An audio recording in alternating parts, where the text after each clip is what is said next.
बल्कि एक आम ईमानदार आदमी बनकर आसिफ शेख की इन 4 सालों की कारकर्दगी को देखेगा तो वो खुद ब खुद आसिफ शेख का शायदा होता हुआ नजर आएगा। ये वही शख्स आपके सामने बैठा हुआ है जिसका 4 साल एजाज किया गया, जिसने इस जमीन पर लगे हुए जात और बिरादरी के खेमों में अंगार लगा दी। ये वही शख्स है जिसने असबियत का जनाजा निकाल दिया। ये वही शख्स है जिसने मजदूरों के दुखों को अपना दुख समझा। ये वही शख्स है जिसने बुनकरों की तकलीफ को अपनी तकलीफ समझते हुए इस शहर के गरीब बच्चों को कंप्यूटर तक पहुंचा दिया। ये वही शख्स है जिसने एक गरीब शख्स के घर अगर कोई बड़ी बीमारी दस्तक देती है तो उस शख्स का इतना वो अप्रोच नहीं कर सकता, इतना खर्च नहीं कर सकता, तो उस शख्स को हॉस्पिटल तक ले जाकर पूरा इलाज कराकर घर वापस लाने की जिम्मेदारी इसी शख्स ने अपने कांधों पर ली है। अगर इस शख्स के एक एक कामों को गिनाना चाहूं तो बहुत वक्त लग जाएगा। मैं सब नहीं गिना सकता, सिर्फ यह बताना चाह रहा हूं कि आसिफ शेख रशीद एक ऐसा आमदार हमें और आपको मिला है जो उसके एमएलए-शिप में नहीं आता, वो शख्स वो भी काम करके दे रहा है। और एक सबसे खुसूसी बात यह है कि अगर उस शख्स के पास कोई भी शख्स जाए अपना मसला लेकर, तो अगर आसिफ शेख रशीद साहब दूसरे दिन उसे कहें, अगर वो पुलिस स्टेशन का मसला ले जाए, हॉस्पिटल का मसला ले जाए, तो आसिफ शेख रशीद साहब उसे अगर दूसरे दिन सुबह 10 बजे का वक्त देते हैं तो ये वक्त का इतना पाबंद आदमी है कि सुबह 10 बजे जिसका मसला होता है उसे फोन करता है कि मैं पुलिस स्टेशन में बैठा हूं, अभी तक तू नहीं आया। ये ऐसा अंदार है। अब एक शेर पढ़ता हूं और उस शख्स से गुजारिश करता हूं कि वो यहां कर 2 लफ्ज कहें कि जालिम को अपनी चालों पे ताकत पे नाज है, जालिम को अपनी चालों पे ताकत पे नाज है, हमको तो बस तुम्हारी कयादत पे नाज है। आज के इस अजीमुशान और इस्तकबालिया मुशायरे के सदर मोहतरम हमारे अपने दोस्त कय्यूम भाई और आज के इस मुशायरे के साहिब एजाज साहिब जश्न जो आज पूरे शहर की आवाम की तरफ से हम और आप मिलकर जिस शख्स का जश्न मना रहे हैं, ऐसे हमारे अपने बुजुर्गों अनीस नैयर साहब और इस मुशायरे को जो सरपरस्ती कर रहे हैं ऐसे वाहिद अंसारी साहब, अल्ताफ जिया साहब, इस मुशायरे के कन्वीनर यूसुफ भाई और मंच पे तशरीफ़ फरमा बैरूनी शहर से आए हुए हमारे सभी मेहमान, मालेगांव शहर और बैरूनी शहर से आए हुए सभी हमारे शायर हजरात, सभी हमारे दोस्त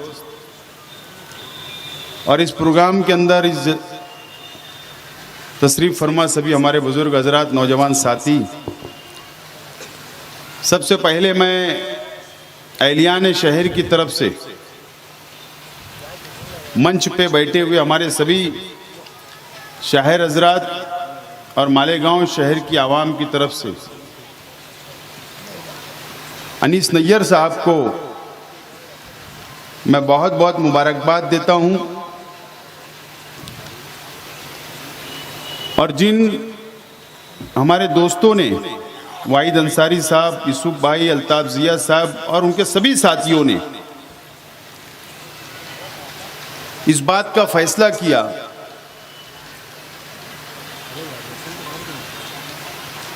मालेगांव शहर की अदबी, तालीमी, चाहे आप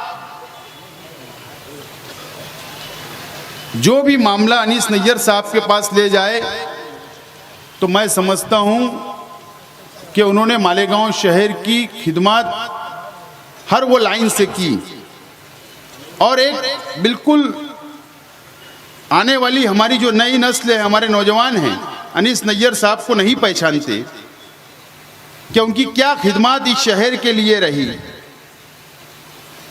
शहर के हर पार्टी के सियासी लीडरान के लिए उनकी क्या खिदमत रही, ये हमारे नौजवान साथी नहीं जानते। लेकिन मैं मुबारकबाद देता हूं जिन लोगों ने आज ये मुशायरा किया और जश्न अनीस नैयर बनाने का फैसला किया, और आज इस 73 साल की उम्र के अंदर अनीस नैयर साहब ने जो यहाँ पर अपना कलाम पेश किया और सभी लोगों को समेटते हुए उन्होंने अपनी सलाहियत आज इस 73 बरस की उम्र के अंदर भी ये साबित कर दी कि मैं वही नौजवान अनीस नैयर हूं, और आज 73 साल की उम्र के अंदर भी मैं वही अनीस नैयर, उसके मेरे अंदर कोई बदलाव नहीं आया। वो अपनी बातों के अंदर कई बातें कहे गए, कई राज उन्होंने अपनी जबान से कर दी। क्या बात कि कई लोग उनको भूल गए, लेकिन वो उन लोगों को आज तक नहीं भूले। हाय, क्या बात। बहरहाल मैं बहुत बहुत मुबारकबाद देता हूं, और आज 4 साला एमएलए-शिप मेरी पूरी हो रही है अक्टूबर में।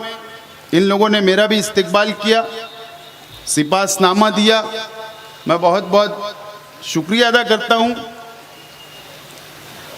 ये कोई सियासी स्टेज नहीं है कि मैं बहुत लंबी चौड़ी यहां पर तकरीर करूं, लेकिन मैं मालेगांव शहर का एमएलए हूं और इस मस्जिद और मीनारों का शहर का एमएलए हूं। ये मेरे लिए फख्र की बात है। क्या बात। और कभी स्टेज लगेगा सियासी तो मैं मेरी तफसील बात करूंगा, लेकिन मैं समझता हूं कि हमारा अपना मालेगांव शहर के अंदर, हिंदुस्तान के अंदर कोई भी ऐसा शहर नहीं होगा जहां पर 500 से ज्यादा मस्जिद है। क्या बात। कोई मालेगांव शहर के अलावा हिंदुस्तान में कोई शहर नहीं होगा।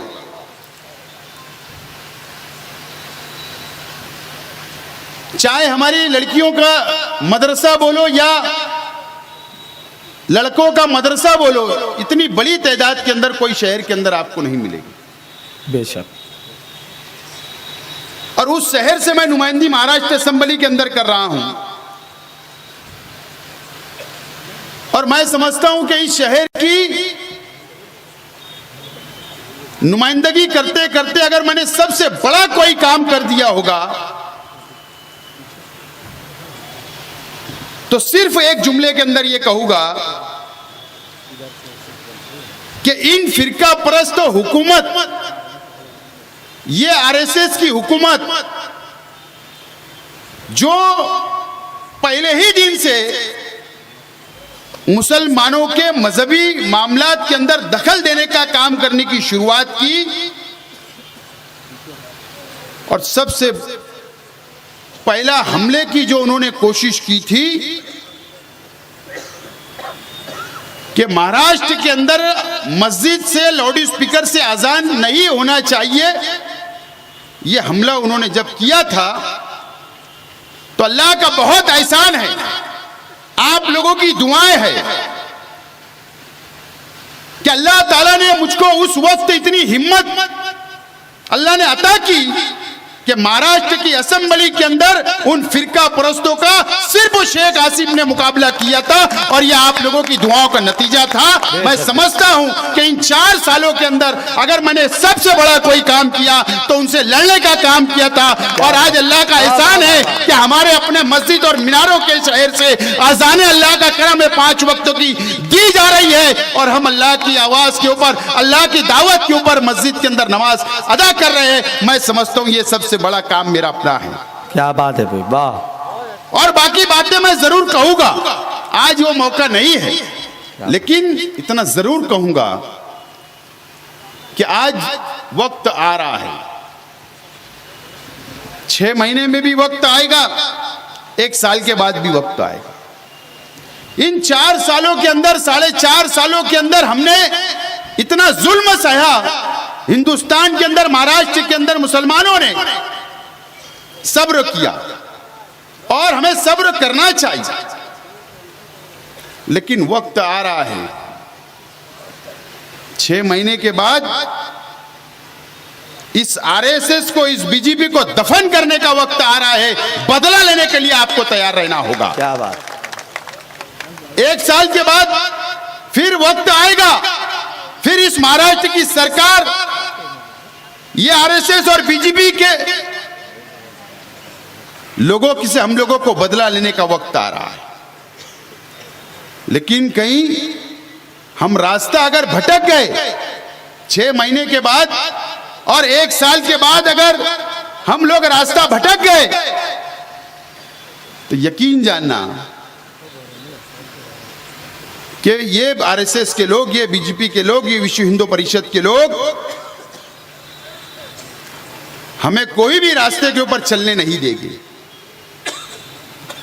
मैं सिर्फ आज आप लोगों से अपील करता हूं